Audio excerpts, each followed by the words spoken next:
बदलापूरच्या घटनेनंतर पंढरपूर पोलीस देखील अलर्ट मोडवर असून निर्भया पथकाकडून दररोज पंढरपूर परिसरामध्ये 10 ते 15 शाळांमध्ये जाऊन पाहणी केली जात आहे। शाळेतील शिक्षक, विद्यार्थी आणि विद्यार्थिनीशी संवाद देखील साधला जातोय। महाविद्यालयातील मुलींना कोणी त्रास देत आहे का याची चौकशी देखील पोलीस करत आहे। या संदर्भात दामिनी पथकाच्या पोलीस उपनिरीक्षक मोनिका खडके पाटील यांनी अधिक माहिती दिली आहे। तुमच्या इव्हन आई वडिलांना सांगा, नाहीतर मग आम्हाला सांगितलं तरी चालेल। आमचा नंबर जो आहे तो सगळ्यांना दिलेला आहे। आम्ही तो नंबर घ्यायचा, त्याच्यावर डायरेक्टला फोन केला तरी मध्ये ये जा करतात म्हणतो, त्यांना हा बऱ्याच वेळा अनुभव येतो। आणि आपण काय म्हणतोय, जाऊ दे चुकून लागला असेल, पण त्या लोकांची मेंटॅलिटी असते की इंटेन्शनली टच करायचं। तुम्ही जिथं राहता तिथं सुद्धा कोणी तुमच्या अनोळखी असेल किंवा ओळखीचंही असेल, क्राईम करणारा हा ओळखीचा असू शकतो, अनोळखी पण असू शकतो, तो तुम्हाला त्रास देतो।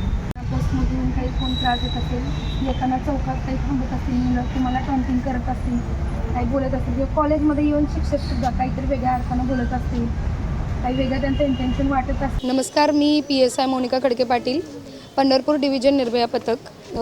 सध्या आम्ही बऱ्याच शाळांमध्ये जाऊन मुलींच्यावरती जो अत्याचार होतो आहे त्याच्याविषयी त्यांच्याकडून माहिती घेऊन जे कोणी त्यांच्यावरती अत्याचार करते त्याच्यावरती योग्य कारवाई करतो आहे। तसेच प्राथमिक शाळा, माध्यमिक शाळा आणि कॉलेजेस यांना भेटी देतो आहे।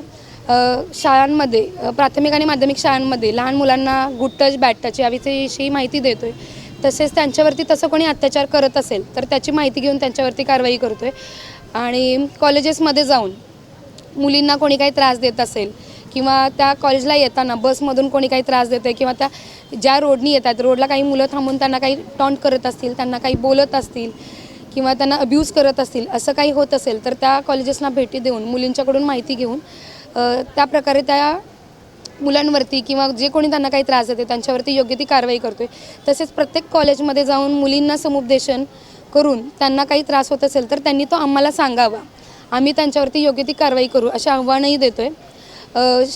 जे लहान मुलं आहेत त्यांना गुड टच, बॅड टच असं कोणी काही करत असेल तर त्याचीही माहिती घेतो आहे। त्याच्याविषयी जर कोण त्यांना त्रास देत आहे तर त्यांनी त्यांच्या पालकांना सांगावं, त्याच्यानंतर ती माहिती त्यांनी त्यांच्या शाळेत सांगून किंवा डायरेक्टली आम्हाला सांगून त्याच्यावरतीही आम्ही योग्य ती कारवाई घेतो आहे।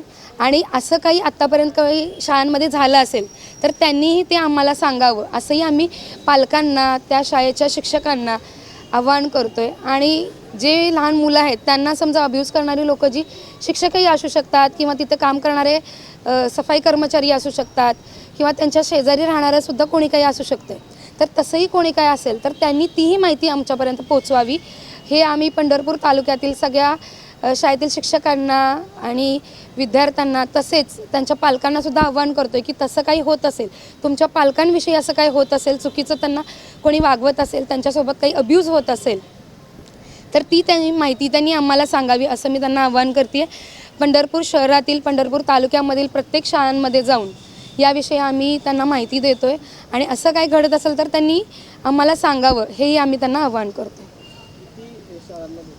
आम्ही दिवसातून 10 ते 15 शाळांना भेटी देतो आहे, तसेच कॉलेजेसना पण म्हणजे भेटी देतो आहे आणि त्यांच्यामध्ये तसं काही होत असेल तर याची माहिती घेतो आहे। रोज आमचं टार्गेट आहे की आम्ही 10 ते 15 शाळांना तरी भेटी देऊच।